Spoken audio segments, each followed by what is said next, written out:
Hello, నేను CS రావు. అత్యంత వివాదాస్పద ఐఏఎస్ ఎవరైనా ఉన్నారంటే తెలుగు రాష్ట్రాల్లో సోమేష్ కుమార్ ఒకరు. ఆయన 1000 కోట్ల రూపాయల అవినీతికి పాల్పడ్డారనేది తాజాగా ఆయన మీద వస్తున్నటువంటి ఆరోపణ. ఏంటి ఆ 1000 కోట్ల రూపాయలు ఏంటి? అంతకుముందు తెలంగాణ ప్రభుత్వంలో ఆయన చీఫ్ సెక్రటరీగా ఉన్నప్పుడు ఏం చేశారు, అలాగే గ్రేటర్ హైదరాబాద్ కమిషనర్గా ఉన్నప్పుడు ఏం చేశారు, ఎందుకు కేసీఆర్ ఆయన్ని దగ్గర పెట్టుకున్నారు, ఎందుకు ప్రాధాన్యత ఇచ్చారు అనే దాని మీద విశ్లేషణ చేసుకునేటువంటి ప్రయత్నం చేద్దాం. సో సోమేష్ కుమార్ తాజాగా ఆయన మీద వచ్చినటువంటి ఆరోపణల ప్రకారం తెలంగాణ వాణిజ్య పన్నుల శాఖలో ఒక భారీ కుంభకోణం బయటకు వచ్చింది. ఆ కుంభకోణం వెనుక సోమేష్ కుమార్ ఐఏఎస్ రిటైర్డ్ ఉన్నారు అనేది ఇప్పుడు తాజాగా సంచలనమైనటువంటి న్యూస్. ఇన్పుట్ ట్యాక్స్ క్రెడిట్ చెల్లింపులో 1000 కోట్ల అవకతవకలు జరిగాయి, దానికి సోమేష్ కుమారే కారణం అనేటువంటి ఒక న్యూస్ ఇప్పుడు స్ప్రెడ్ అవుతోంది. దాని మీద ఆల్రెడీ ఇన్వెస్టిగేషన్కి కూడా తెలంగాణ ప్రభుత్వం ముందుకు వెళ్ళింది. సిఐడి విచారణ కూడా జరుగుతోంది, ఆదేశించింది. సో సిఐడి రంగంలో కూడా దిగింది. ఇక జిఎస్టి చెల్లింపుల్లో 75 కంపెనీల రూపంలో ఈయన చేతివాటం ప్రదర్శించారు.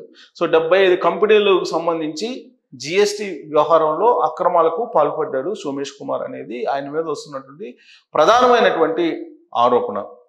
సో ఆయన మీద గతంలో కూడా అనేక ఆరోపణలు వచ్చాయి. బట్ ఇప్పుడు తాజాగా వచ్చినటువంటి ఆరోపణలు జిఎస్టి కుంభకోణం. ఫోరెన్సిక్ ఆడిట్ నివేదికలో ఈ స్కామ్ బయటపడింది. ఆడిట్ చేస్తూ ఉంటారు ఏ రాష్ట్ర ప్రభుత్వం అయినా, ఫోరెన్సిక్ ఆడిట్, దాంట్లో ఇప్పుడు బయటపడింది. నకిలీ ఇన్వాయిస్లు సృష్టించి మోసాలకు పాల్పడ్డారు అనేది 75 కంపెనీలు, ఆ కంపెనీలకు సంబంధించినటువంటి ఇన్వాయిస్లు కానీ నకిలీ రసీదులు కానీ వీటన్నిటిని సృష్టించి ఈ మొత్తం కుంభకోణానికి పాల్పడ్డారు అనేది ప్రాథమికమైనటువంటి సమాచారం. దీని వెనుక సోమేష్ కుమార్ ఉన్నారు అనేది. ఇక కుంభకోణంలో తెలంగాణ ప్రభుత్వ మాజీ ప్రధాన కార్యదర్శి పాత్ర ఉందని చెప్పి సోమేష్ కుమార్ ఎవరంటే తెలంగాణకి చీఫ్ సెక్రటరీగా చేశారు.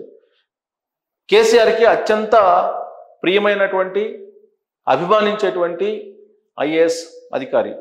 ఎందుకంటే కేసీఆర్ ఏది చెప్తే అది తూచా తప్పకుండా చేసి పెడుతూ ఉంటాడు, నిబంధనలను పక్కన పెట్టి సోమేష్ కుమార్ అనేది ఆయన మీద ఉన్నటువంటి ప్రధానమైన అలిగేషన్.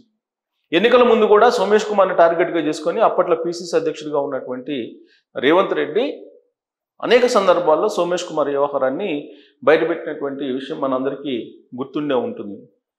సో జిఎస్టి కేసులో A5గా సోమేష్ కుమార్ పేరును పోలీసులు చేర్చారు. సిఐడి ఆల్రెడీ కేసు నమోదు చేసింది. A5గా సోమేష్ కుమార్ని నమోదు చేసింది ఈ కేసులో. Commercial tax additional commissioner, deputy కమిషనర్ల పైన కేసులు. సో కమర్షియల్ ట్యాక్స్కి సంబంధించినటువంటి అడిషనల్ కమిషనర్ అలాగే డిప్యూటీ కమిషనర్ మీద కూడా ఈ కేసు నమోదు చేసింది తెలంగాణ సిఐడి. 75 కంపెనీలకు సంబంధించిన జిఎస్టి వివరాలు ఆన్లైన్లో కనిపించకుండా చేశారనేది వీళ్ళ మీద ఉన్నటువంటి ఆరోపణ. 75 కంపెనీలకు సంబంధించినటువంటి జిఎస్టికి సంబంధించినటువంటి నకిలీ రసీదులు సృష్టించారు, డాక్యుమెంట్స్ను సృష్టించారు, ఇన్వాయిస్ను సృష్టించారు. కానీ ఆన్లైన్లో ఆ 75 కంపెనీలకు సంబంధించినటువంటి వివరాలు లేకుండా చేశారు. దాని వెనుక కమర్షియల్ ట్యాక్స్ సంబంధించినటువంటి అడిషనల్ కమిషనర్ అలాగే డిప్యూటీ అడిషనల్ కమిషనర్ అలాగే సోమేష్ కుమార్ ఉన్నారనేది ఆరోపణ. హైదరాబాద్ ఐఐటి సహకారంతో జిఎస్టి సాఫ్ట్వేర్ని ఎవరు తయారు చేశారంటే హైదరాబాద్ ఐఐటి సంబంధించి ఐఐటి వాళ్ళు తయారు చేసినటువంటి సాఫ్ట్వేర్. చాలా పకడ్బందీగా ఐఐటి వాళ్ళు ఈ సాఫ్ట్వేర్ని తయారు చేశారనేది అప్పట్లో వినిపించినటువంటి మాట. కానీ దాంట్లోనే లొసుగుల్ని గమనించి ఆ లొసుగుల ద్వారా కుంభకోణానికి పాల్పడ్డారు 1000 కోట్ల రూపాయలకి అనేది ఇప్పుడు తాజాగా ఫోరెన్సిక్ ఆడిట్లో వెల్లడైనటువంటి అంశం.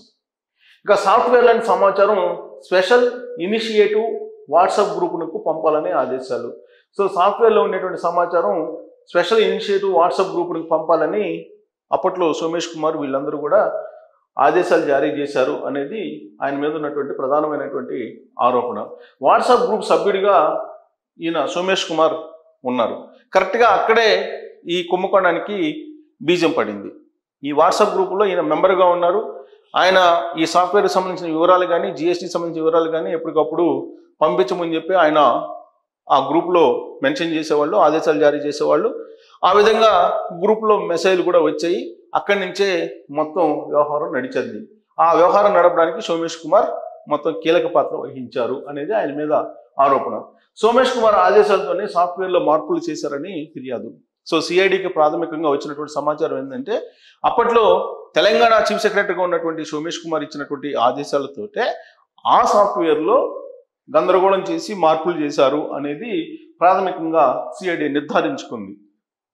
సిసిఎస్ పోలీసులకు ఫిర్యాదు చేసిన commercial tax commissioner Ravi Kanuri. So commercial tax కమిషనర్గా ఉన్నటువంటి రవి ఈ మొత్తం కుంభకోణానికి సంబంధించిన వ్యవహారాన్ని బయటికి తీశారు.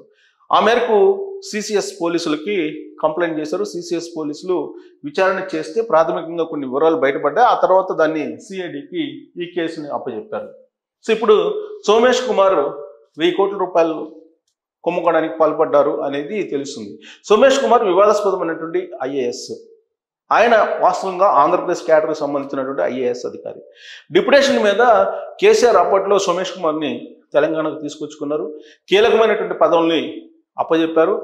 తొలుత గ్రేటర్ హైదరాబాద్ కమిషనర్గా ఆయన నియమించారు.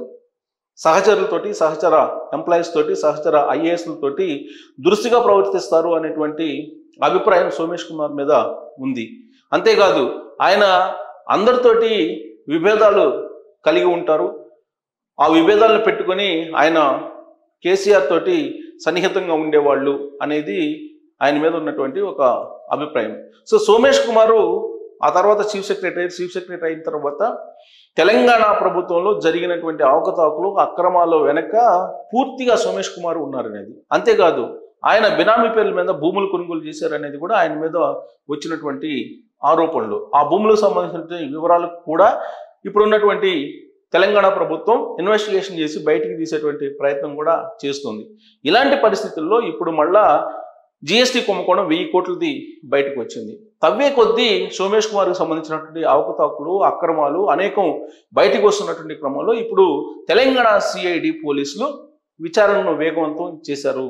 ఇప్పటికే తెలంగాణలో ప్రభుత్వం మారిన తర్వాత ఒకవైపు ఫోన్ ట్యాపింగ్ కేసు, మరోవైపు కాళేశ్వరానికి సంబంధించినటువంటి అక్రమాలు, ఇంకొక వైపు ఆల్రెడీ ఇప్పటికే విద్యుత్ కొనుగోలుకు సంబంధించినటువంటి విచారణలు, ఇవన్నీ కూడా బయటకు వస్తున్నాయి. ఇక భూదందాలకు సంబంధించినటువంటి అంశాలు ఇంకా బయట రాలేదు.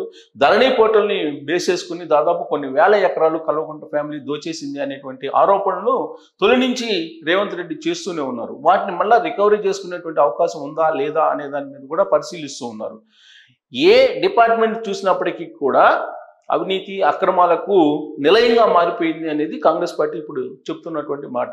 అంతేకాదు ఒకప్పుడు మిగులు బడ్జెట్తో ఏర్పడినటువంటి తెలంగాణ రాష్ట్రాన్ని దాదాపు 5 లక్షల కోట్ల అప్పుల కింద ముంచేసి కేసీఆర్ అండ్ ఫ్యామిలీ వెళ్ళిపోయింది అనేటువంటి ఆరోపణలను రేవంత్ రెడ్డి చేస్తూ ఉన్నారు. దాంట్లో కీలకమైనటువంటి అధికారి సోమేష్ కుమార్ అనేది కూడా చెప్తూ ఉన్నారు. కొంతమంది ఐఏఎస్లు అలాగే రిటైర్డ్కి సంబంధించినటువంటి ఐఏఎస్లని పెట్టుకొని కేసీఆర్ పెద్ద ఎత్తున తెలంగాణలో అవినీతికి పాల్పడ్డారు అనేది కాంగ్రెస్ పార్టీ చేస్తున్నటువంటి ఆరోపణ. అసెంబ్లీ బయట, అసెంబ్లీ లోపల కూడా. సో ఇప్పుడు సోమేష్ కుమార్ వ్యవహారం వచ్చింది. ఈ సోమేష్ కుమార్ వ్యవహారాన్ని రేవంత్ రెడ్డి చాలా సీరియస్గా కూడా తీసుకున్నారు. ఆయన అధికారంలో లేనప్పుడు కూడా సోమేష్ కుమార్కు సంబంధించినటువంటి అనేక అంశాలు బయటికి తీసుకొచ్చారు. ఇప్పుడు 1000 కోట్ల రూపాయల కుంభకోణం బయటకు వచ్చింది కాబట్టి దీని మీద సోమేష్ కుమార్ని అరెస్ట్ చేసేటువంటి అవకాశం ఉందా అనేటువంటి ఒక చర్చ అయితే జరుగుతుంది. సో సోమేష్ కుమార్ని ఇలాంటి పరిస్థితుల్లో ఏం చెయ్యాలి? ఆంధ్రప్రదేశ్ క్యాడర్కు సంబంధించిన సోమేష్ కుమార్ డిప్యుటేషన్ మీద తెలంగాణకు వచ్చి తెలంగాణ చీఫ్ సెక్రటరీ అయిన తర్వాత జరిగినటువంటి పరిణామాల మీద విచారణ చేసి ఆయన్ని ఏ విధంగా శిక్షించాలి అనేది కామెంట్ రూపంలో మీ అభిప్రాయాన్ని తెలియజేయచ్చు. Thank you very much.